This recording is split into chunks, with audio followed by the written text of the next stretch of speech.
All right, good afternoon, everybody. About 45 minutes ago, the federal government response to save and sustain life before, during, and after landfall of Hurricane Maria is massive. FEMA takes the lead in this enormous interagency coordination effort. Unity of effort across federal departments and agencies is crucial, and that requires coordination and communication. From an intergovernment aspect, we are really leading the coordination effort of the entire federal family to help respond to Maria, both in Puerto Rico and in the Virgin Islands. The interagency is broken down by functional areas. My functional area is logistics. So anything that moves or sources when it comes to commodities, that's my responsibility.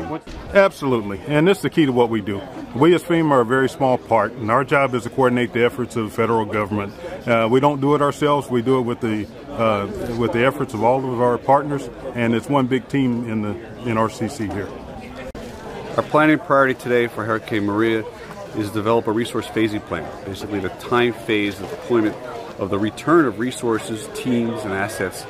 Okay, our role right now is to provide the ESF3 function, and so what we're doing to focus on that is to have our temporary power folks. Many of them are hunkered down in the Virgin Islands and Puerto Rico, and many of the generators are already there.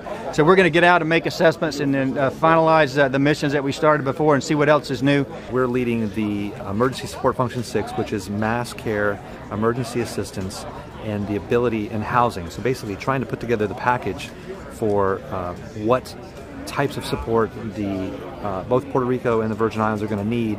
Well, time's critical because with the wind and it's passing over as we speak, we have the assets located here in the United States and getting aircraft poised, getting them loaded and getting them down there to meet the needs. They do all kinds of assessments of the area for the needs of search and rescue. They will look at structural stabilities, weather damage, potential impacts from either collapsed structures or water or any of the various types of things that can trap people.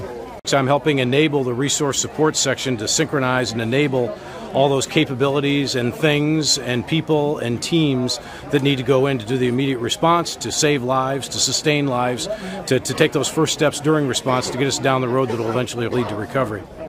Okay, the Coast Guard right now has set priorities for life safety, damage assessments, and port reconstitution following the path of Maria. We focus on life saving for any disaster up front. So meals, water. We're all over the place, 450,000 guardsmen out there. We have Coast Guard cutters that are going to be headed back into the area to provide critical search and rescue support as well as assist with port assessments. Vessels to help salvage and do other things to clear the channel so we can get relief supplies and personnel inbound through the ports.